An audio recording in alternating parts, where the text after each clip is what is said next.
Մարդը շատ վաղուց է հասկացել, որ ձիու օգնությամբ կարելի է ոչ միայն արագ տեղաշարժվել,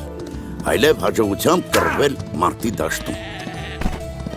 Հնուց ի վեր աշխարհի բոլոր արքաները ցանկանում էին ձիերով հագեցած զորք ունենալ։ Սակայն դրա համար պետք էին ձիեր, մեծ քանակությամբ եւ հատուկ վարժեցված։ Հայկական լեռնաշխարհը ձիաբուծության հնագույն կենտրոններից մեկն էր, եւ այստեղ այն միշտ գտնվում էր պետության հովանու ներքո։ Օրինակ, Ուրարտուի ժամանակներից մեզ հայտնի են հսկայական համալիրներ, ախոռներով, մարզարաններով, ձիարշավարաններով։ Ձիերի մասնակցությամբ մշտապես անցկացվում էին մրցումներ ու հանդեսներ։ Դրանցից մեկի ժամանակ Մենուա արքան իր արծիվի ձիու վրա ցատկեց 11 մետր 44 սանտիմետր հեռավորության վրա։ Այդ պատմական ռեկորդը գերազանցվեց միայն 1975 թվականին։ Ձիու դերը մարտի դաշտում ժամանակի ընթացքում փոխվում է։ Եթե հին աշխարհում գլխավոր ուժը մարտակառքերն էին, ապա հետագայում նրանց փոխարինեց ավելի արդյունավետ կռվող եւ շարժունակ հեծելազորը, որը մեր նախնիները անվանեցին այրուձի։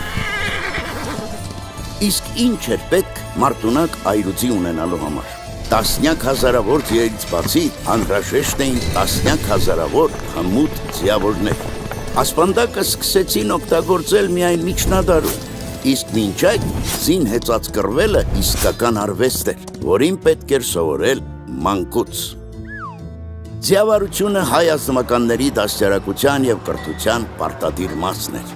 Հեծյալ զինվորը կարծես հայի ազատատենչ բնավորության մարմնավորումը լիներ։ Մարտի դաշտում բազմաքանակ հայոց այրուձին իրոք ահարկ ու ուժ էր։ Երկար նիզակներով զինված եւ գրեթե ամբողջությամբ զրահապատ ծանր այրուձին նմանվում էր այսօրվա տանկային զորքերին։ Իսկ աղեղներով եւ թրերով կռվող թեթև այրուձին մահացու վտանգ էր թշնամու համար իր արագության եւ անսպասելի զորաշարժի շնորհիվ։ Եվ հասկանալի է, թե ինչու Պարսից արքա Դարեհը խնդրեց, որ հայոց այրուձին կռվի իր կողմից Գավգամելայի ճակատամարտում Ալեքսանդր Մակեդոնացու դեմ։ Հայ ձիավորները ջարդեցին եւ փախուստի մատնեցին մակեդոնացիներին։ Եվ եթե Դարեհը ճակատամարտի իր հատվածում լիներ հայերի պես խիզախ, մեծն Ալեքսանդր Մակեդոնացու պատմությունն այդ օրը անփառունակ կավարտվեր։ Սակայն ամենամեծ փառքը հայոց այրուձին վաստակեց հենց հայրենի երկրի համար կռվելով։ Արացանիի ճակատամարտում Տիգրան մեծը կարողացավ ջախջախել հռոմեացիներին եւ որոշիչ դեր այդ հաղթանակում խաղաց հենց անկասելի այրուձին։ Հայ ձիավորների բարձր մարտական ոգու, քաջության եւ տարած հաղթանակների մասին գիտեր ողջ հին աշխարհը։ Եվ նույնիսկ երբ կործանվեց հայկական պետականությունը, հայերի հեծելազորը շարունակում էր պատվով եւ հաջողությամբ կռվել այլ երկրների բանակներում, Պարսկաստանից եւ Բյուզանդիայից մինչեւ Արևելյան Եվրոպա։ Հայոց այրուձին վաղուց արդեն պատմություն է դարձել։ Այսօր մենք հանդիպում ենք նրան միայն անցյալի տարեգրություններում եւ պատմավեպերի էջերում։